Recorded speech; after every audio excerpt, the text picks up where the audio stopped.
दोस्तों, मैं फिर हाजिर हूँ आपके लिए एक बेहतरीन कहानी लेकर जो आपके दिल को छू जाएगी। तो चलिए कहानी शुरू करते हैं। ट्रेन चलने को ही थी कि अचानक कोई जाना पहचाना सा चेहरा जनरल बोगी में आ गया। मैं अकेली सफर पर थी, सब अजनबी चेहरे थे। स्लीपर का टिकट नहीं मिला तो जनरल डिब्बे में ही बैठना पड़ा, मगर यहाँ ऐसे हालत में उस शख्स से मिलना जिंदगी के लिए एक संजीवनी के समान था। जिंदगी भी कमबख्त कभी कभी अजीब से मोड़ पर ले आती है, ऐसे हालातों से सामना करवा देती है जिसकी कल्पना तो क्या कभी ख्याल भी नहीं कर सकते। वो आया और मेरे पास ही खाली जगह पर बैठ गया। ना मेरी तरफ देखा, ना पहचानने की कोशिश की। कुछ इंच की दूरी बनाकर चुपचाप पास आकर बैठ गया। बाहर सावन की रिमझिम लगी थी, इस कारण वो कुछ भीग गया था। मैंने कनखियों से नजर बचाकर उसे देखा। उम्र के इस मोड़ पर भी कमबख्त वैसा का वैसा ही था। कुछ भारी हो गया था, मगर इतना ज्यादा भी नहीं। फिर उसने जेब से चश्मा निकाला और मोबाइल में लग गया। चश्मा देखकर मुझे कुछ आश्चर्य हुआ। उम्र का यही एक निशान उस पर नजर आया था कि आंखों पर चश्मा चढ़ गया था। चेहरे पर और सर पे मैंने सफेद बाल खोजने की कोशिश की, मगर मुझे नहीं दिखे। मैंने जल्दी से सर पर साड़ू का पल्लू डाल लिया। बालों को डाई किए काफी दिन हो गए थे मुझे। ज्यादा सफेद बाल नहीं थे मेरे सर पर, मगर इतने जरूर थे कि गौर से देखो तो नजर आ जाए। मैं उठकर बाथरूम गई, हैंडबैग से फेस वॉश निकाला और चेहरे को ढंग से धोया। फिर शीशे में चेहरे को गौर से देखा। पसंद तो नहीं आया, मगर अजीब सा मुंह बनाकर मैंने शीशा वापस बैग में डाल दिया और वापस अपनी जगह पर आ गए। मगर ओ साहब तो खिड़की की तरफ से मेरा बैग सरकाकर खुद खिड़की के पास बैठ गए थे। मुझे पूरी तरह भी नहीं देखा, बस बिना देखे ही बोला, सारी। भाग कर चढ़ा तो पसीना आ गया था। थोड़ा सूख जाए फिर अपनी जगह पर बैठ जाऊंगा। फिर वो अपने मोबाइल में लग गया। मेरी इच्छा जानने की भी कोशिश नहीं की। उसकी यही बात हमेशा मुझे बुरी लगती थी। फिर भी ना जाने उसमें ऐसा क्या था कि आज तक मैंने उसे नहीं भुलाया। एक वो था कि 10 सालों में ही भूल गया। मैंने सोचा शायद अभी तक गौर नहीं किया, पहचान लेगा। थोड़ी मोटी हो गई हूँ, शायद इसीलिए नहीं पहचाना। मैं उदास हो गई। जिस शख्स को जीवन में मैं कभी भुला ही नहीं पाई, उसको मेरा चेहरा ही याद नहीं। माना कि ये औरतों और लड़कियों को ताड़ने की इसकी आदत नहीं, मगर पहचाने भी नहीं। शादीशुदा है, मैं भी शादीशुदा हूँ, जानती थी। इसके साथ रहना मुश्किल है, मगर इसका मतलब यह नहीं कि अपने ख्यालों को, अपने सपनों को जीना छोड़ दूं। एक तमन्ना थी कि कुछ पल खुल के उसके साथ गुजारूं। माहौल दोस्ताना ही हो, मगर हो तो सही। आज वही शख्स पास बैठा था जिसे स्कूल टाइम से मैंने दिल में बसा रखा था। सोशल मीडिया पर उसके सारे अकाउंट चोरी छुपे देखा करती थी। उसकी हर कविता, हर शायरी में खुद को खोजा करती थी। वह तो आज पहचान ही नहीं रहा है। माना कि हम लोगों में कभी प्यार की पीगे नहीं चली, ना कभी इजहार हुआ। हाँ, वो हमेशा मेरी केयर करता था और मैं भी उसकी केयर करती थी। कॉलेज छूटा तो मेरी शादी हो गई और वो फौज में चला गया। फिर उसकी शादी हुई। जब भी गांव गई उसकी सारी खबर ले आती थी। बस ऐसे ही जिंदगी गुजर गई। आधे घंटे से ऊपर हो गया। वो आराम से खिड़की के पास बैठा मोबाइल में लगा था। देखना तो दूर, चेहरा भी ऊपर नहीं किया। मैं कभी मोबाइल में देखती, कभी उसकी तरफ।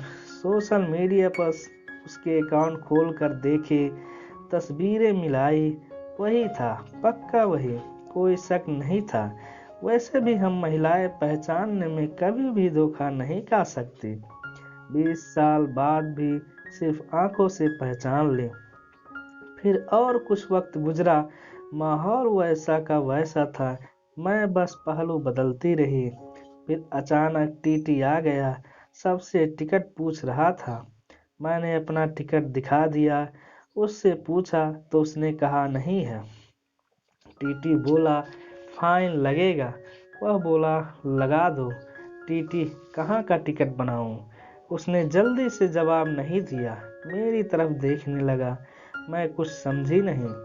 उसने मेरे हाथ में थमी टिकट को गौर से देखा, फिर टीटी से बोला कानपुर।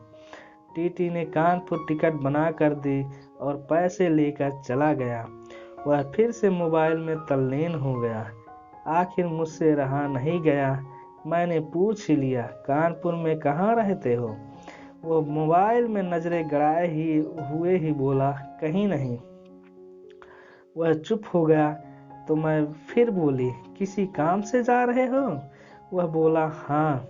अब मैं चुप हो गई। वह अजनबी की तरह बात कर रहा था और अजनबी से कैसे पूछ लूं किस काम से जा रहे हो? कुछ देर चुप रहने के बाद फिर मैंने पूछ ही लिया वहाँ शायद आप नौकरी करते होंगे। उसने कहा नहीं। मैंने फिर हिम्मत करके पूछा तो किसी से मिलने जा रहे हो?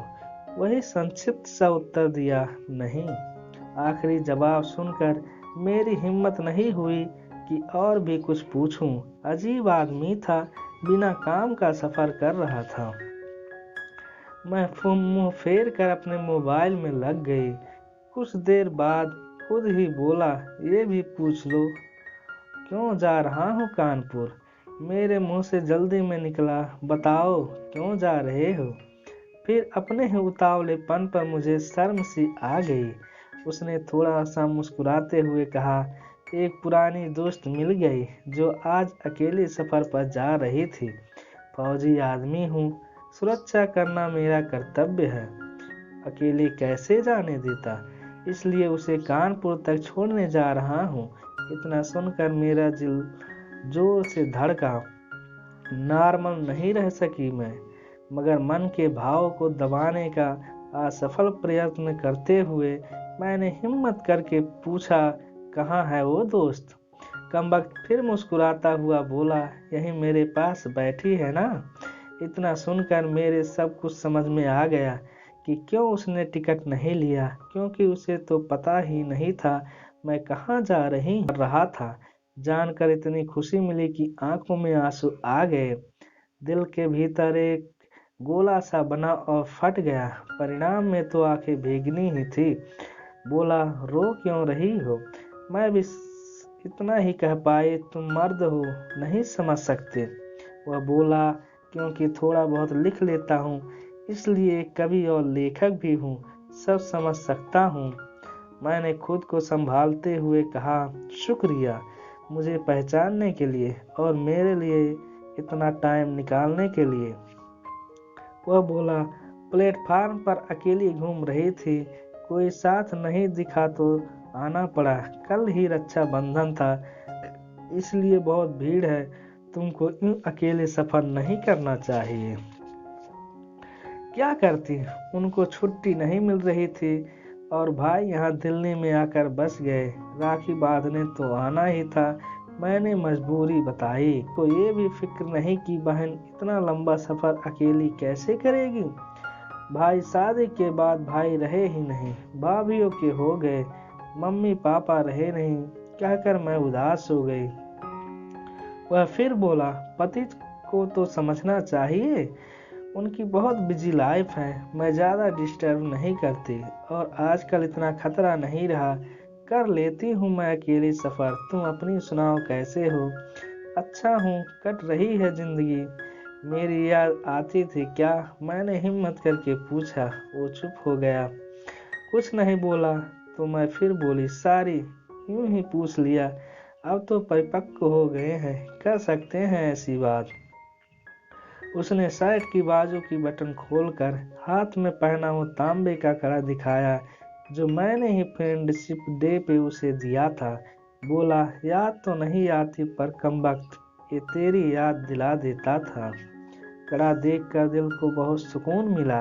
मैं बोली, कभी संपर्क क्यों नहीं किया? वह बोला, डिस्टर्ब नहीं करना चाहता था। तुम्हारी अपनी जिंदगी है और मेरी अपनी जिंदगी है। मैंने डरते डरते पूछा, तुम्हें छू लूं? वह बोला, पाप नहीं लगेगा? मैं बोली, नहीं, छूने से नहीं लगता। और फिर मैं कानपुर तक उसका हाथ पकड़कर बैठी रही। बहुत सी बातें हुई। जिंदगी का ऐसा यादगार दिन था जिसे आखिरी सांस तक नहीं भुला पाऊंगी। कर गया, रुका नहीं, बाहर से ही चला गया। जम्मू थी उसकी ड्यूटी। उसके बाद उससे कभी बात नहीं हुई, क्योंकि हम दोनों ने एक दूसरे के फ़ोन नंबर नहीं लिए। हालांकि हमारे बीच न कभी भी नापाक कुछ भी नहीं हुआ। एक पवित्र सा रिश्ता था, मगर रिश्तों की गरिमा बनाए रखना जरूरी था। फिर ठीक 1 महीने बाद मैंने अखबार में पढ़ा कि वो देश के लिए शहीद हो गया। क्या गुजरी होगी मुझ पर वर्णन नहीं कर सकती। उसके परिवार पर क्या गुजरी होगी पता नहीं। लोक लाज के डर से मैं उसके अंतिम दर्शन भी नहीं कर सकी। आज उससे मिले 1 साल हो गया है। आज भी रक्षाबंधन का दूसरा दिन है। आज भी सफर कर रही हूँ। दिल्ली से कानपुर जा रही हूँ। जनरल बोगी का डिब्बा जानबूझकर मैंने लिया है। अकेली हूँ, न जाने दिल क्यों आस पाले बैठा है कि आज फिर आएगा और पसीना सुखाने के लिए उसी खिड़की के पास बैठेगा। एक सफर वो था जिसमें कोई हम सफर था। एक सफर आज है जिसमें उसकी यादें हम सफर हैं। बाकी जिंदगी का सफर जारी है। देखते हैं कौन मिलता है, कौन साथ छोड़ता है।